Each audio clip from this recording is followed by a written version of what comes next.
Start your engines, hear the crowd. Talking racing now, we're revving loud. Yeah. From Daytona nights to Talladega days, we're chasing rumors, hearing what they say. Pit crews hustle, tires burning fast. News and whispers, nothing's gonna pass. Talking racing now, we're hitting the track. NASCAR stories, no looking back.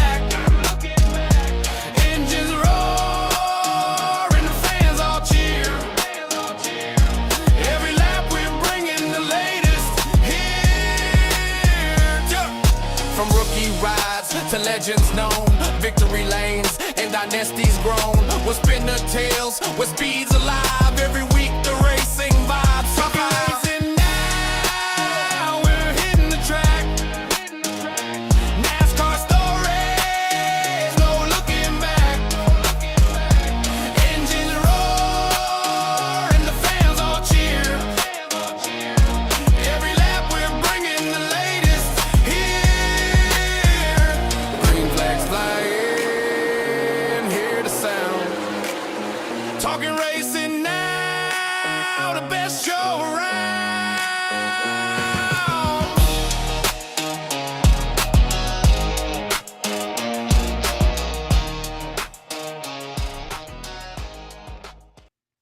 Oh, it is Monday. Another NASCAR weekend in the books. And Denny Hamlin, it's the Jackpot in Vegas. And I think Vegas solidified their status as being a championship track with the race that just happened this weekend. Why? Because there's no cautions? No cautions, no, just racing, man. And if you look at it, again, Homestead, I don't know what happened with Phoenix last week, but that isn't normally what you get at Phoenix. I mean, normally it's a lot different. But, yeah, nice, cool, calm, collective race. I mean, if you made mistakes, you're going to pay for it, of course, like every race. But there's no huge accidents. It's just if there's a driver error, then, yeah. I think they are going to be a track that'll be put in the – I think 3 to 4 tracks will probably alternate, so every 4 years a track gets it because, again, you got to look at weather. There's a lot of other things in play as well, but I think you're going to have Phoenix, Vegas, Homestead, and I don't know what the last one will be, but I think that they have solidified their stature in the championship race talk. Yeah, I mean, I would agree with that. If you're looking for a race that's, I wouldn't say predictable, but able to be race clean and where you don't get a lot of extra side noise that could cause an interruption with, like, say, a championship weekend, yeah, Vegas is definitely one of those three. Maybe there's a fourth. I'm not really sure. I'd have to really think about it. I know we've gone through this before, but there's not really a good option that I can think of that's further south. Yeah, absolutely. Yeah, no, but for you, I mean, your thoughts on this race? I mean, it was, again, I wasn't able to watch the whole race. I was in and out. I watched a recap. I watched all the other stuff. For some reason, my DVR did not record. It recorded NASCAR race day, but not the actual race. I'm not sure why. So I have to watch. And then since FS2 is playing it at 2 a.m. or whatever, it's not up as a post yet, so I can't watch the full race. So I've watched clips. I've watched all the interviews. And to me, what I saw was domination by Chevy and Toyota, pretty much. Yeah. I mean, Toyota, Chevy dominated the day. It was a lot of track position racing. There was, maybe 3 cars that really had a legitimate chance to try to win the race. William Byron kind of came out of nowhere at the end. I mean, not out of nowhere. He was running up front, but he gave himself an opportunity. Realistically, though, there was 2 cars that were dominant all day. It was Christopher Bell and it was Denny Hamlin. They were kind of going back and forth. Denny had, excellent long run speed. And, Denny was the only person that really was able to drive through the field and make a lot of passes. The other to people start that, stage 2, he was in 28th, I think, yeah, at the start of that stage, and by the end, he already worked his way up to, I think, in the top 10, I believe, or even maybe just outside. But yeah, yeah, no, the stage is over and he's back. Yeah, no, he ran really well. The only other person that really I can think of that had a lot of passes was maybe Austin Cindric at the beginning of the race, but obviously that didn't work out for yeah, him at the end. I mean, he drove from 31st up to ninth at one point. hmm, Obviously fell off. The Fords kind of fell off. That was the story of their day. The Chevys didn't start great, but they did, make their way towards the front and then kind of clog up the front at the end. Uh, Besides Denny, I saw some of the Toyotas were really strong, kind of fall off towards the end. yeah. We had Bubba Wallace up front. He was running third or fourth there at the last stage, and then he sort of fell back. And I don't even know if he finished top 10. He might have just been outside the top Yeah, 10. no, I believe he was right in the top 10. Reddick finished 13th is the two I remember looking Yep. at. But yeah, no. As far as the race itself, yeah, it was a two-car race mostly. William Byron kind of got in there in the end, but I didn't really think William Byron was an actual contender to run and win the race. But you never know. William Yeah, Byron's done things like that before, where he's come yep, on late and stole races that other people have dominated all day. But yeah, no, Denny won that race, and what I noticed is he ran the race also as well as others, such as Kyle Larson, who we talked about last week as far as running the High Line. The High Line really didn't have much momentum this weekend. yeah. There You know what wasn't a was lot funny of was there wasn't a lot of High Line at all. what I watched was the High Line worked when you had like a group of cars and it kind of worked as a slingshot. But other than that, no, you're right. It was at least what I saw of it. Because like I saw Hamlin on one, it was him and Byron there fighting through traffic. And then once the traffic kind of loosened up, Hamlin was able to go on the outside and just slingshot by Byron and then kind of left him there. And then the squeeze. Another car that passed a lot of cars, but again, self-inflicted wound for him was Briscoe. Yeah, Chase Briscoe. He had he ended up multiple having- wounds. Yeah, he ended up having too fast entering or whatever, and then he had to go back, and then he drove through the field, and then he went backwards again. I mean, it's just It's a lot of wasted effort. It's got to be hard to this put is one of yourself those- through that. It's like what Hamlin said when he was being interviewed is they were like, "Did you have enough if Chase raced you?" And he's like, "I saved some." He goes, "I don't know if Chase was doing the same thing I was doing, but I started well, and then I was able to kind of basically race his race. He didn't have to overdrive the car or anything else, so it allowed him to." Kind of race. He got out to that lead and just kind of cruised around. And that's kind of what this track was, right? I mean, it was Connor Zilic was, I believe, the only yellow that was not Yeah, not there a- was not a one. stage, I believe. Yeah, there was one yellow that wasn't a stage break. It was Connor Zilic, and honestly, it was kind of fluky. I believe it was Ricky Stenhouse Jr. was in front of him. They were towards the back of the pack. Stenhouse wanted to get off the track to go down pit road. He kind of slowed down late. Zilic said he didn't see the hand out the window, so I'm guessing Stenhouse slowed down late because he was trying not to get ran into. And by the time Zilic kind of saw what was happening, he slid out, lost control of the car, had to spin. Honestly, he didn't really hit much. They would have kept the race going, except for the fact that the place he was on the track was kind of dangerous, and there was cars coming up behind him, so they had to actually stop. And that was our one caution. That was it.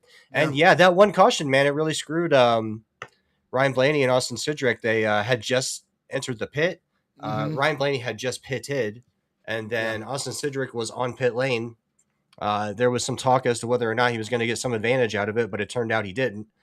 So he and Ryan Blaney were a lap down. They ended up having to take the wave around, so they started 19th and 20th, and that was the end of their day. Yeah.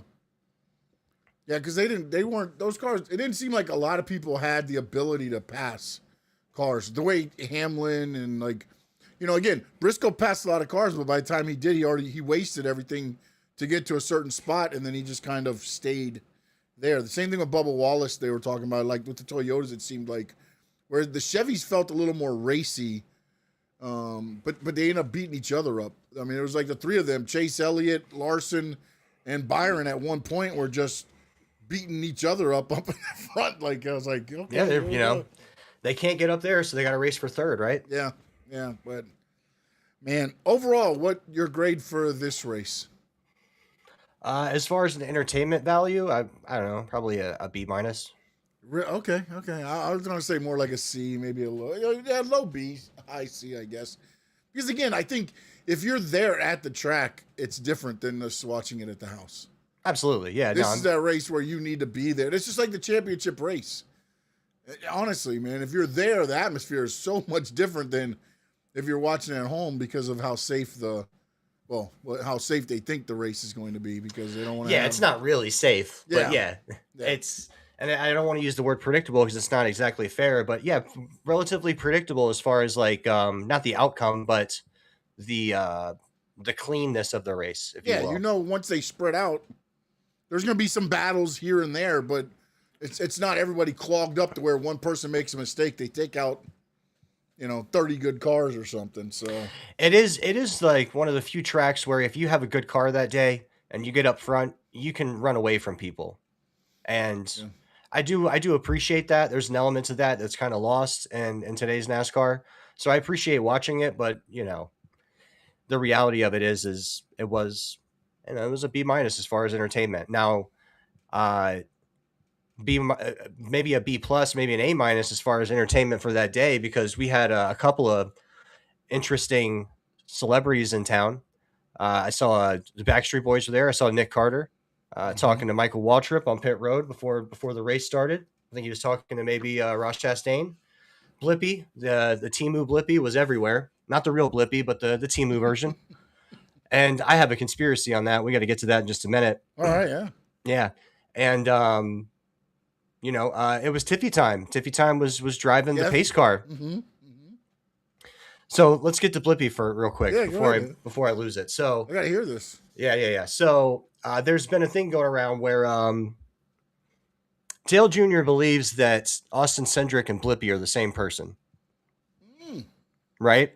So he was saying essentially, somebody send me a picture of them next to each other. I think they're the same person. I don't think you can do it, right? So they did. Blippy brought extra Blippy glasses, and there were multiple occasions where he was taking pictures with guys, and they had the orange glasses with no lenses on them, and he did that with Austin Cindric, and they took a picture next to each other. But what you'll notice is that is not Blippy. That's not the original Blippy. That Blippy came into being around 2021, sorry. Specifically March 2021. Prior to that, there was original Blippy. His name is Stephen John, something like that. It's got two first names. And he was the original Blippy. He created Blippy in 2014 as a YouTube channel. And then sometime around 2021, he either sold the rights to it or started to franchise it. And now we have a new Blippy. But what you'll notice is the original Blippy looks very much like Austin Cindric. Very much.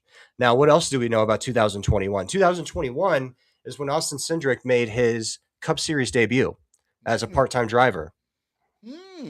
So, I don't know that Austin Cindric and Blippy are not the same person. Wow. Okay. Right. Dale Jr. may be onto something. I think they are the same person. I think we all got fooled this weekend. Wow. That's crazy, man. It is crazy. That is. It is legitimately crazy. Yes. Yeah. And it happens in Vegas. What happens in Vegas stays in Vegas, right? I mean, magic tricks, right? Yeah. Yeah, man. Wow. All right. We need to look at the points. Let's do it now. The right is the Vegas after Vegas, and the left, of course, is when they left Phoenix last week. So, if you look at it, Blaney was in second, 60 points behind. Now, Bubba Wallace is 61 points. He moved back up into second. So, Bubba Wallace had a good day of points racing, obviously. Yeah, he actually gained 11 points on Tyler Reddick, yeah.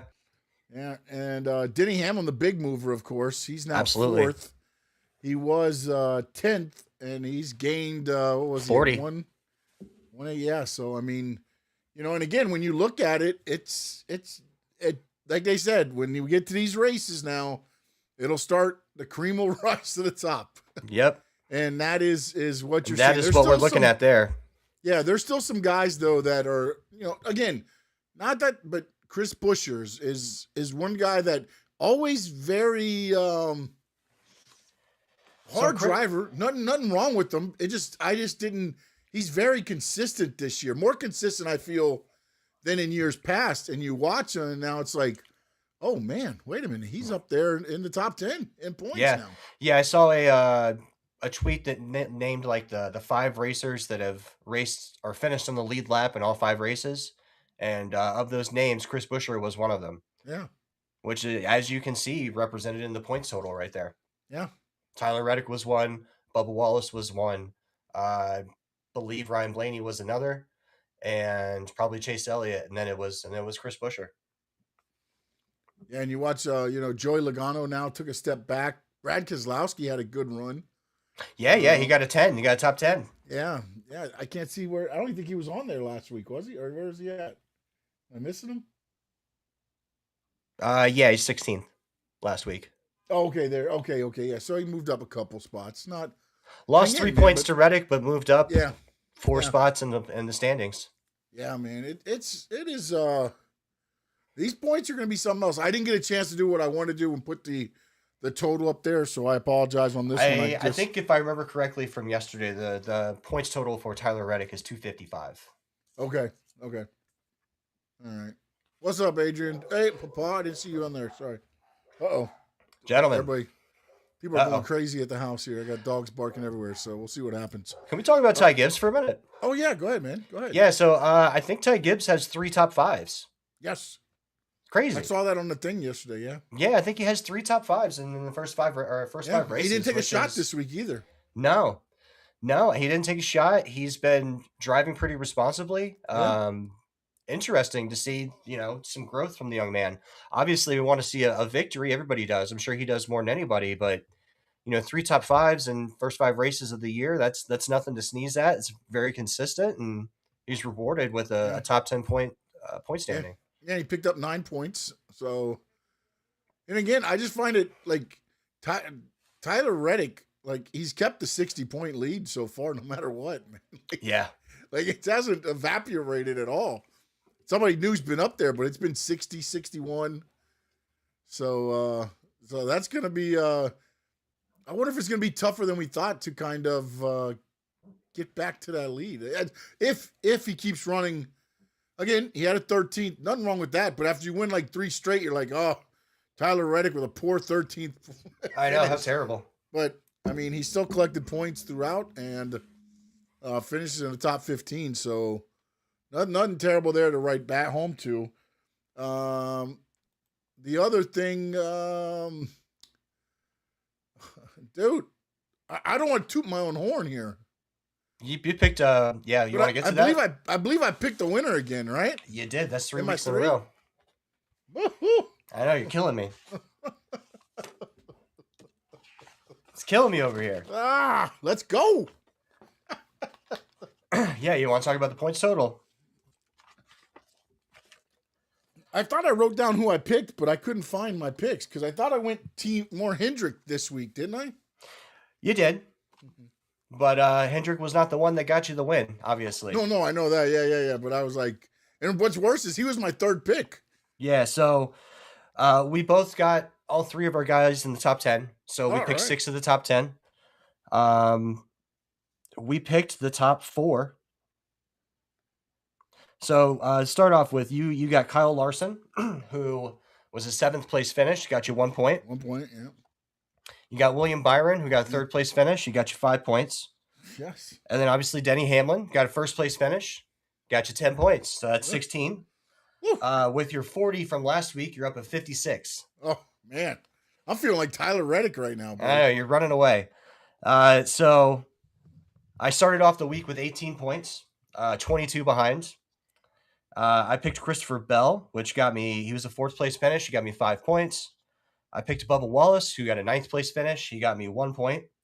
And then I chose Chase Elliott, who ended up finishing 2nd, and he got me 5 points. So with a total of 11, I raised my point total up to 29. Respectable 29. It is respectable. Still 27 points behind you. You've almost doubled me up so far.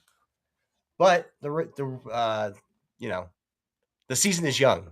It is very young, very young. And we got Darlington coming up. An unofficial throwback weekend. That's going to be exciting.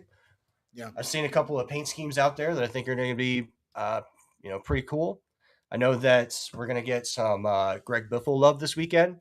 All of the, it's track, no, it's, who has this? It's RFK. Yeah. So it's RFK. So all the RFK cars have the 6s on them, and they're going to do the printing with the Greg Biffle 6 logo style. I don't know. I wouldn't be surprised if we saw a little bit of Rainbow Warrior this weekend, maybe. What? Well, weren't they going against it though? NASCAR told them not to. It's not official throwback weekend, but they're doing it anyways. Okay. Right. So yeah, it's unofficial throwback weekend. But in reality, like every race weekend, the paint schemes are different most of the time. Anyways, we know them because they're reoccurring sponsors, right? Mm-hmm. Like the 5 teams you're going to see on Denny Hamlin. I don't know if I've seen AM/PM this year, but last year you got AM/PM, which is like, I guess, cough and cold syrup. I'm not really sure what that was. Yeah. King's Hawaiian, Progressive, those things that you see over and over and over again on the 11. And, you see on the Penske cars, you see Menard all the time. You see Discount Auto. There's reoccurring ones. And this weekend we're going to get probably some new, very cool paint schemes. I'll be interested to see if we get a classic number 3 from Austin Dillon. I think that would be cool. Yeah. As long as he can actually do so. I mean, I just don't run the scheme and ride in the back, man. Don't ride in the back, buddy. Whatever. You're going to have race the scheme, race the scheme. I'd rather see that scheme on Carson Hocevar because I know he's going to hit some people. Yeah. I think Hocevar's did come out, and it's interesting. I forget what it was. He's been doing the Chili's thing recently. I don't think it's Chili's. I forget what they put on him, but I think Carson Hocevar, if I remember correctly, is going to be pretty cool. Yeah. Maybe. Yeah, I don't know. Although we got one this weekend, Christopher Bell was running that Interstate Batteries 20. Had me thinking about Bobby Labonte out there. Yeah, the green. Yeah, had it looking like Bobby Labonte for sure. Maybe he'll run that back next weekend too. Yeah, I was looking at your at first I was thinking, is that the Interstate? And then I was like, no, because the green is a little bit like a more neonish green than like the St. Patrick's Day green. So. No, just getting my St. Patrick's Day on a little early. I see that. Got a little man beverage in here, just a little bit, ice cold beers. What? You getting ready for 316 Day? What? See if it's gonna be on Raw. Got Raw coming on in 15 minutes. What? Gonna start it at 9 o'clock so I can skip all the commercials again. What? All right, man. Darlington, the race itself. I mean, what are we thinking? And then we'll do our picks, man. And then again, the Vegas race was a very safe race. Or not. We don't have a lot to talk about because there wasn't a lot that really went on. I mean, Hamlin did the squeeze move that kind of slowed Byron down, and other than that, it was just the drivers controlling the race at the front, really, in a way. I mean, yeah. So I wish we could go more and and controlling the race in a way that's different from what we've seen the last 4 weeks, right? Yeah. Well, except for Coda, controlling in the race and not in running half throttle and clogging up the front, which is whatever. We'll get to that again. I'm sure it'll happen again. Yeah. But controlling and not controlling the race through necessarily blocking all that much, controlling the race by getting out front, getting clean air, and just running away from people. Richard Petty style. Yeah. And then taking the line away if they go high, you just kind of take a little bit. Blocking the air behind you, doing a little, doing some Joey Logano moves right there, and That was That's it. that was the race. That was That it. was the race. That's going to be a little bit different this week now. Yes, it will. Yeah, so Darlington, we've got the first super speedway, opened in 1950. It was the original super speedway built for NASCAR, and the track tough to tame, I believe, is Yeah. the motto. Yeah. It's thin, it's fast, and thin by I mean like narrow. You're not going to get four wide. It's not going to happen. Like You the got stripe, right? The Darlington yep, stripe. you got the Darlington stripe. You're going to bounce off the wall. It's going to be a ton of fun, Yeah. and yeah, I don't know what to expect. I probably should have thought more about this beforehand when I was picking drivers. I don't know. I don't know what Yeah. to expect. You know I'm what's all thrown interesting off. is, last week I was talking about how they've apparently the horsepower is only at certain tracks. Mm-hmm. The increase in the horsepower, yeah. Yeah, I wasn't aware. I thought they had just increased the horsepower totally, like for the year. No. I didn't realize it was only at certain tracks, and I was corrected by somebody that was listening in, and so I thanked them there because I just took for granted that okay, we did the increase. All right, it'll change up. It's only on certain tracks. So. Yeah, it was only on certain tracks, right? So that's why we got a different race at Phoenix. It was part of why we got a different race at Phoenix is they increased the horsepower as well with giving us tire fall off. Yeah. So I don't know what games they've played with Darlington. I don't know if they need to play any games with Darlington. No. I think Darlington's just going to be a good race. Yeah. We're back Anthony, in South what's Carolina. up, We're back in back in the Tobacco Road, in the roots. We're getting into spring. It's going to start getting hot. We're doing well. It's, love this. All right, man. Love spring and Tobacco Road in NASCAR. Let's get our picks, and then we got to get the Netflix, baby. It's 316 day. Will Stone Cold make an appearance? It is 316 day. I didn't even think about that. I was just doing that because I was having fun. Yeah, no. My understanding is he's not going to, but we'll see. Oh, he should. I did see him on X today. He was trying to, I don't know where he was, but he was trying to drink a beer doing the, Steve Austin thing, pour the beer on your head. And essentially the wind where he was so wicked, it was just blowing the beer away and he didn't get any beer on his face. He's supposedly out desert racing somewhere. It didn't look like a desert to me. Okay. I mean, maybe quasi-desert, but he definitely wasn't out racing in a desert. All right. He was in a neighborhood somewhere. Oh, boy. I know. Maybe. Oh, boy. What? Maybe. What? All right. You get first pick this week, right? I do. And I desperately need a winner.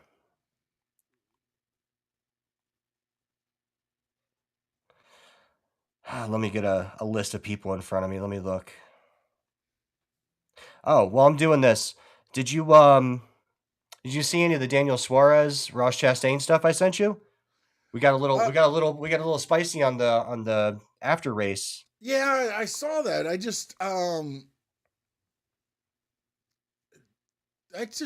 think they're trying to just make something, I believe. I think they're making something out of nothing. Well, I think they're trying to make something because Daniel Suarez leaves them, right?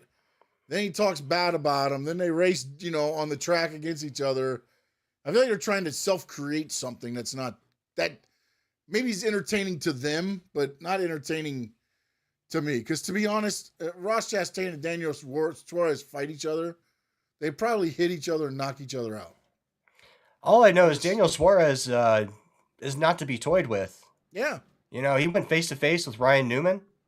He threw Michael McDowell to the ground when McDowell came at him. He's got a little wrestling in there with him. Yeah. I've seen him hanging out with the Luchas down in Mexico and Telcast. Yeah. Yeah, all right, so Darlington, give me. I feel like we're just doing the same people over and over again, but there's people that are good. Give me Chase Elliott. We're in the South. Give me a Southern racer. Give me Chase. All right. I'm going with the guy who won this week and my guy, 11 versus the world, baby, Denny Hamlin. I got to start picking Hamlin just to throw you off. No. I would say pick your guy, but we know where he's going to end up. Yeah, there's no point. Two, no matter what, unfortunately. All right. Give me Ryan Blaney. You know what? This week I did 2 Penske. I did 2 Hendricks. I'm going 2 JGRs. Christopher Bell. And I want some of that 2311 magic, but I'm not going to get it. I'm going to go JGR, and I'm going to take a risk. I think that Oh boy, don't say it. Don't I say think he's it. going to. I think he's going to get his shit together. Mm. Give me Chase Briscoe. Okay. I was thought you were going to 54. I wasn't thinking 19. No, I was like, you really gonna do that, huh? You're really gonna do it, huh? no. I'm gonna go with a guy that's been pretty damn consistent all this year. I'm going Chris Buescher, baby. Get you some Bush. Getting some Bush, baby. Going to start nursing that lead. Do the old Tyler Reddick. Let me tell you something, man. If I told you my little secret for picking the racers, You look at prior results. no, man. I got a formula. You got a formula. Yeah. Oh, well, don't share the formula. I won't because I'm about to pick another winner this week, and then I'm gonna make you pay for it. Oh man. So let's talk about Denny for a minute. Let's talk about your favorite guy. Yeah, man. I mean, we barely touched it. So What an off season, and man, that win, bro. And that was, 61. yeah, 61. 61. 10th all-time wins, all to himself, no longer asterisk, where he's sharing it with Kevin Harvick. He's got, what, 3 wins to go? He's got 2 to tie and 3 to beat Kyle Busch. Yep. Kyle Busch does not seem to be... 5 racers in NASCAR history that have won a race in 20 straight seasons. That's right, 20 seasons. Not straight seasons, 20 seasons. Oh, sorry, 20 seasons. Sorry, yes, sorry. 20 seasons, he's had at least a win. Yep. Just absolute consistency throughout the years, but he's really come on later in his career. Yeah. And what he's been is he's been the ambassador for the passing on to this newer generation, right? Which actually now is, honestly kind of established themselves, and we're already looking to the next one. Yeah. But he's our callback to our Jimmy Johnson. He's our callback to, our Ryan Newmans, our Kurt Bushes, our Kevin Harvick's, the other Carl, I can't remember his last name right now. Edwards. Carl Edwards, right? Like, he is our callback to the 2010s, of the late 2000s. He's our callback to what used to be the chase, and he's got a couple of seasons left, and he's still out there winning. He's still out there running well, and yeah, man, kudos to 61. He got to enjoy it with his family. Yeah, that was cool. Which was cool. The mom was there. His mom was there. That was cool. What was she saying? She's like, my boy. That's my boy. I mean, that's... Yeah, apparently that's like what his dad would say or something. Because he said in the interview, he said, that's my dad would say, that's my boy or something. Yeah. Yeah, that's what he's saying, like, that's my boy. And the last one he got was at Vegas, right? He gave us the moment where he's talking about his father because his father was ill at the time. Yep. Obviously, that was not what took his father. His father was taken by a tragic house fire, which killed him, and his mother survived. So his mother got to be there. He mentioned his father again on the same track in the same spot, doing the same race interview, kind of full circle stuff. Yeah. Had a new baby there this time now, too, as well. I mean, so Jordan, by the way, is the baby. Jordan's the baby's name? Yeah. Okay. Oh, wait, he said Jordan. Isn't that his wife's name?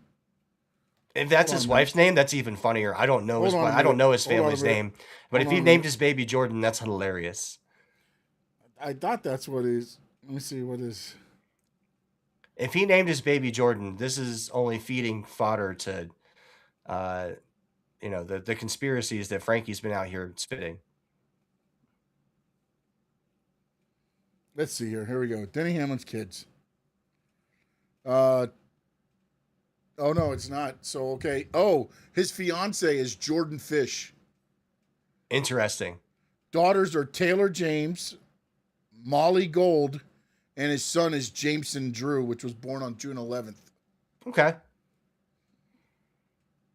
I wonder if his dad was his dad's name James, maybe? Jameson? Yeah. Okay, that's fun. Wait, hold on. I'm trying to see right now. Hold on. I thought it was his dad's name there, and it was just more information on the kid. I'm sorry. Hold on a minute.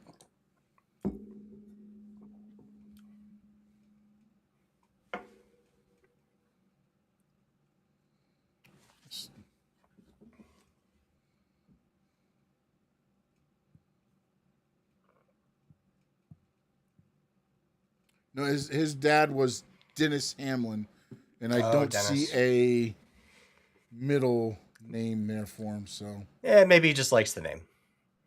you know what? You know where the house fire was? The house? You know where the house was? What town the house was in? The one that caught I fire? I don't know, but I would guess Welcome, North Carolina. Nope. Stanley, North Carolina. Stanley. Yep. Interesting. Yep. Yep. Yep. I knew I liked the guy for some reason. I mean, I don't know. He chose to put his parents up in Yeah. Stanley. Not sure exactly where that is, but I'm sure it's probably somewhere in the Charlotte area. It's 20 miles outside of Charlotte.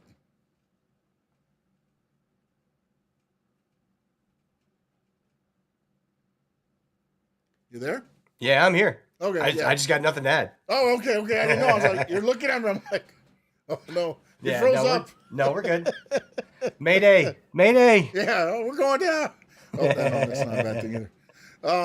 All right, man. Let them know where they can get a hold of you, Spencer, man. So, actually, I got something for you. Oh, more stuff. Uh-oh. I got one more thing for you. Oh boy. So, Sean and I have been talking about adding some things to the show. Oh, okay. And I came up with a theme for my inaugural. I didn't know you're gonna be ready. We should have talked. I'm ready. You're good. I didn't get that thing made for you. Damn it. It's okay. We're gonna do it anyways. All right. So I've got an inaugural. I don't know if it's inaugural because it's not going to be annual, but I've got a premiere. Here we go. A premiere. No doubt about it.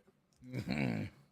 So, topic for this week's No Doubt About It. Yep. Young drivers are being moved up to the Cup Series at too young of an age and too quickly. The reason for this example, the reason for this theory is we looked at Connor Zilic, right? Connor Zilic, 19 years old, coming up to the Cup Series, and there was a lot of expectations that were put on the young man. I know a lot of people tempered their expectations, but we're five races in, and he's probably bottom 3 people in points. He's having a rough go of it. Earlier, we just talked about how he was the only person to have a caution. He had a spin out where he was the only person to cause a caution at the entire Vegas race. So, did Connor Zilic move up to Cup Series too quickly? Should he have spent more time in the Busch Series or in the O'Reilly Series now? Sorry. And does this apply to some of the expectations and some of the desire we have to move up some of the other drivers? Now, these two men are a little bit older. So we've got Corey Heim, who's 23. I think he's probably ready to go, but I don't know if his experience is ready. No, he's not. He took out Denny Hamlin in the Daytona race. He's not ready. All right, so he's ready. No, Jesse Love, 21, a series champion, didn't get a ride. Is he ready? I don't know. Maybe he could use another year. But we've got Sheldon. Creed. Not Creed. Oh. I was just on Door Bumper Clear like 2 weeks ago. Young man, he's 17. He has to miss 2 or 3 races because he's not old enough to race at a couple of tracks until his 18th birthday in April. And he's racing pretty well. Are they going to try to move him up too quickly? So let's look at the past of people that have moved up at a young age. And the idea behind this is if they're moving up too quickly, you don't want young men struggling for 3 years and then their careers being over or marred essentially by the age of 21 or 22. You want to give them a chance. And some people have survived, some people haven't.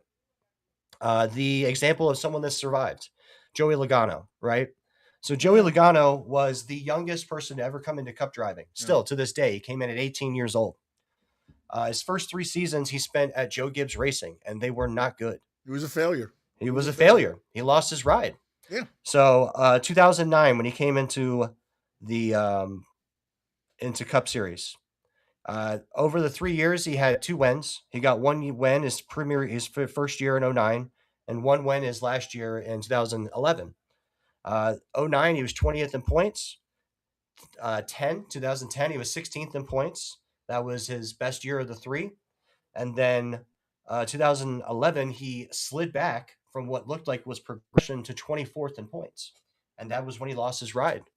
Turns out it worked out for him. He went to Penske and he became who he is. But Very well could have lost his ride and, kind of been lost to the number of people that go up to Cup Series that aren't necessarily ready, that struggle, and that never find their way, and they end up either leaving racing at a young age, going back to school, or kind of being marred in the system. Let's look at somebody that moved up young that didn't survive. We've got, do you remember her name? Casey Atwood. Do you remember Casey Atwood? Mm-hmm. Casey Atwood was 19 years old when he came into Cup Series in 2001. 2001, there was a lot of hype about trying to bring people in that were younger. We we had a lot of older drivers. We still had Rusty Wallace. We had some people like that, right? That were still in the sport. Your Sterling Marlins, your Mark Martins, and they wanted some younger people.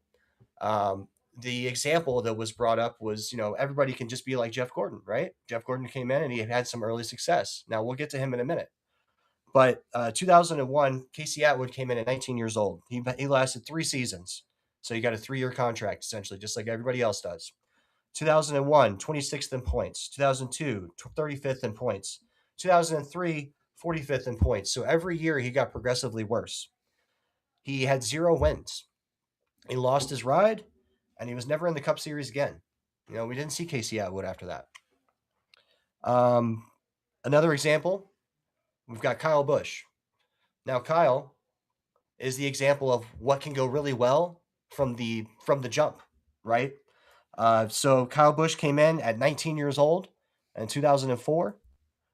He only raced 6 races that year. He was temporary, but he finished 18th best, right? So you got a warm-up year. He came in at 19 years old. So 20 years old, 2005, he has 2 wins, and he gets 20th in points. So he's inconsistent, but he's winning races.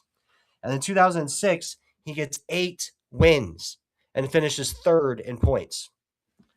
The following, within the following couple of years, he becomes a champion. So young people can come out and succeed early. It's not like it's everybody's going to be, but is it worth putting some people through it when realistically the results say that most people are not going to make it?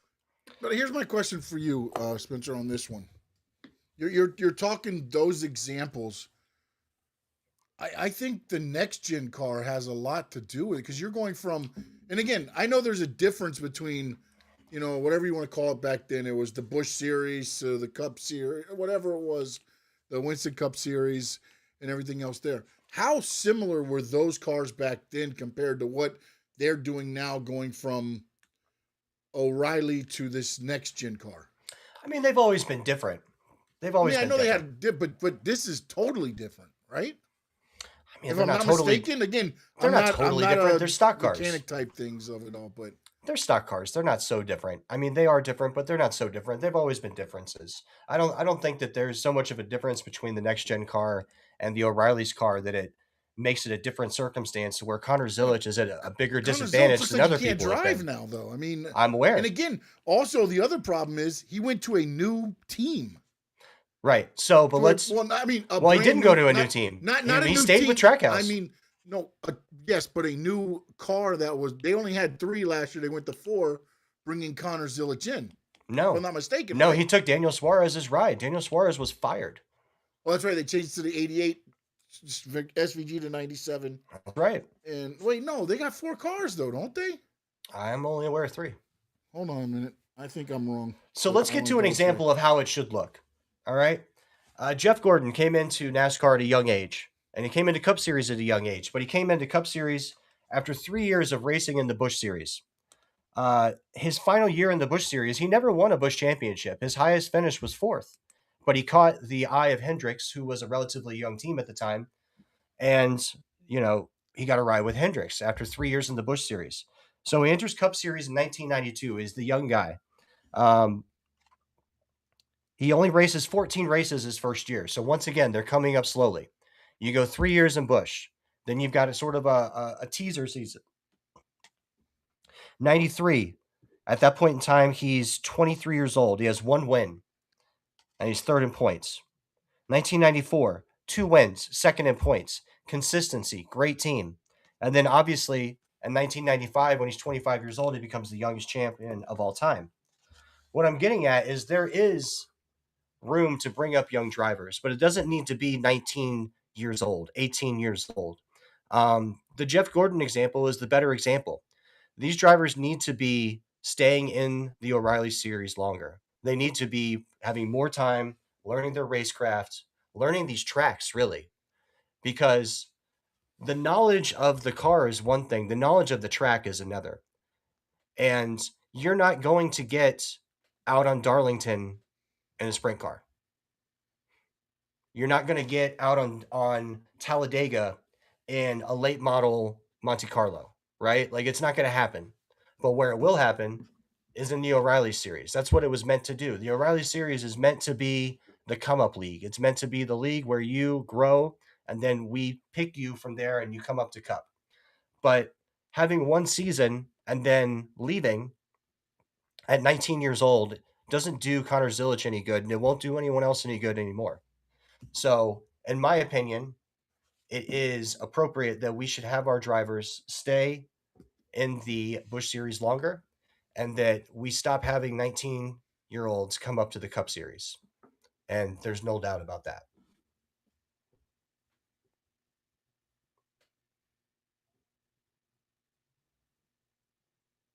I like it.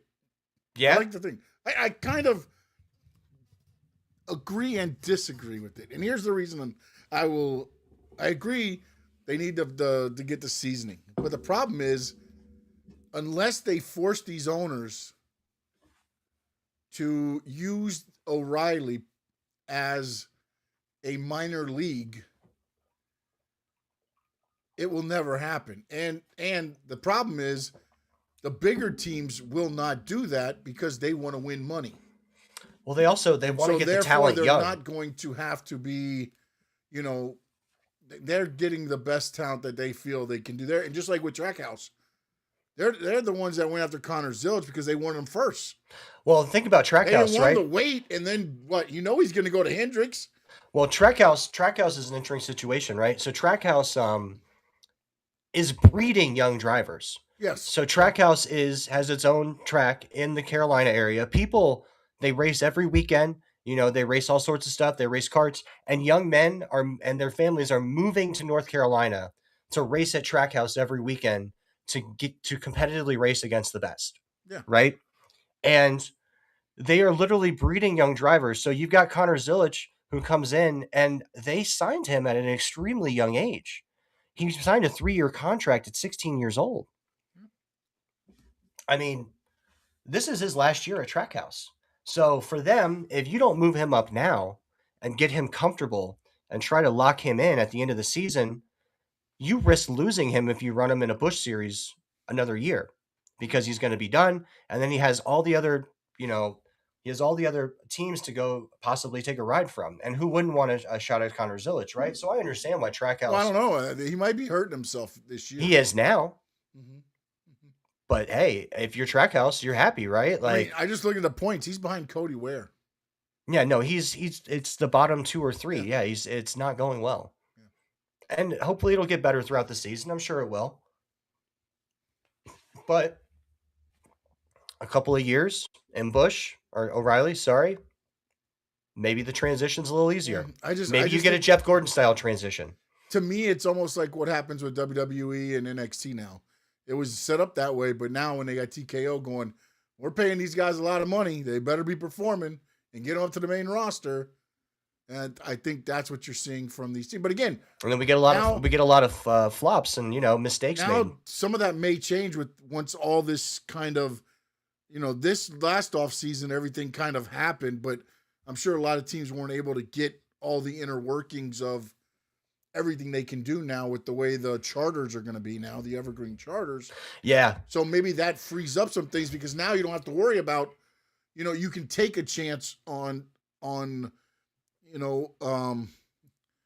more longer trek rather than I got to get somebody in to win now. So yeah, this offseason sponsors and everything else. This offseason coming up is going to be extremely interesting because that lawsuit settled and they barely had time to set up the results of the settlement before they were at Daytona. Back Daytona, yeah. And when we get to November, we've already gone through a whole season. everybody knows what this looks like. They're already planning it. I'm sure we're going to start hearing rumblings this summer and late and early fall about sponsors being signed for next year for longer terms. Yeah. Probably maybe a couple of charters being sold or transferred. Some private Well, I do investment know coming in. Trackhouse is getting one more. They do get a fourth one next year. Yeah. So, but again, the weird part about it too is like I'm watching Kyle Busch this year because again they extended him this year. He's a free agent starting next year. Does he leave? Does he stay? Because like I'm just watching and I'm waiting for him just to blow up and be like RCR is not. It's RCR crazy is to me, man. bad. It's so bad right now. It's just like how did they fall so far? I don't know. It's got to be. Kyle It's Busch got to was be internal. 2 laps down in Vegas. Yeah, in he Vegas. was sweeping the weekend not many years ago, man. Right. And now he's 2 laps down? Like, oh. Whew. And Kyle is younger than Denny, is he not? Kyle came in 2001 with Casey Atwood. Or no, Kurt. I'm sorry, Kurt came in 2001 with Casey Atwood. And then, let me see when Denny.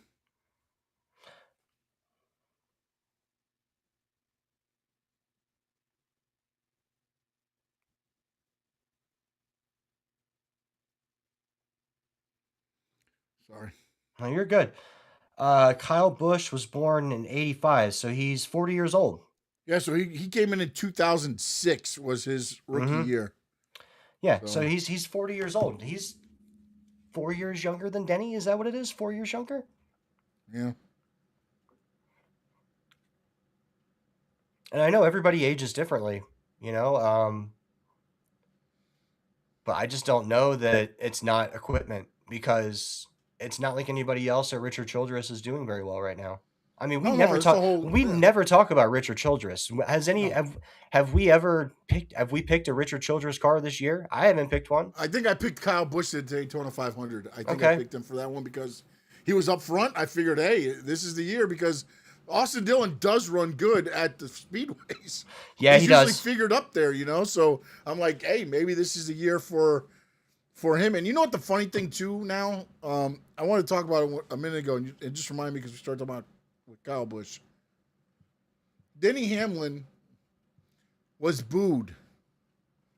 He went through all this stuff in the offseason, and he was cheered yesterday. He was. I was like, oh no. This is that time where you're like, you've been around so long that the ones that hate you are now. Yeah, yes. Like, no, I mean, I tweeted that yesterday, right? I was like, why you gotta make me like why you gotta make me like you, bro? Yeah. Why you gotta make me like you? I'm not supposed to like you. Yeah. Yeah, man. It's the same thing with Busch. And when I started thinking, that's why I thought about it, because I was like, oh, look at this. Hamlin's starting to get cheers now, too. That reminds me of Kyle Busch. Uh-oh. I mean, he's out there racing respectably, like not taking people out. Yeah. I mean, not in the manner it used to be, at least. He got taken out, though. He did. There's a lot more of that than there used to be, yeah. He's more of the victim than the assailant these days. Yeah. Oh, man. All right. He's got feelings. What are these feelings? I know, man. It's like he's human. This guy. Jeez. No. But he's winning. 11 versus the world, baby. Come on, Denny. Snap out of it. Be the villain. His dad always said, no, he needed to be the good guy. I'm like, no, be the villain, man. He's a heel. Embrace it. Yeah. Be who you are. It. Yeah, he is that, dude. When he gets out of the car, he's like, dude, come on, man. You're a free heel, buddy. Embrace it. Let him know where they can get a hold of you, man. All right. You can find me on X at NoDoubt87. You can find me here at Talking Racing Now with the great Sean Stanley. You can find me on them YouTube streets hanging out, talking on the chat boards, doing stuff. I got a Facebook if you want to look it up. It's Spencer O'Neill, but good luck. I probably won't answer it. I don't look at it. So, no, go to X, man. Hit me up, NoDoubt87. There you go. No doubt about it, baby. No doubt about it. No doubt about it. That's it, baby. You catch me at @SS_Sports Talk on X, Stanley Media House everywhere else. Of course, Stanley Media House Network. Got myself and Spencer here every Monday at 7. Me and Frankie will be doing the Squared Circle Digest Wednesday night this week. And then me and Adrian with South Florida Sports Unfiltered every Friday right here on the Stanley Media House YouTube channel. I want to thank Anthony for being in, Adrian for being in, Papa for being in, everybody that's watching us on X, everybody that's Twitch, Facebook. Tony. Don't forget, please jump over to the YouTube channel, Stanley Media House Network. If you're watching later, hit the subscribe, hit the notification. We thank each and every one of you. Hey, if you get Mr. Sean Stanley here to 2,000 likes, we're going to do a 5K. If you get Sean Stanley to 5,000 likes, I'm going to do that 5K. Oh, 5,000 subscribers, not likes. 5,000 subscribers. Yeah, not 5,000 likes. Yeah, we got 5,000 subscribers. You got to earn it, baby. You got to earn it. That's right. And in the words of the great Spencer O'Neill, Talking racing now! Talking racing now.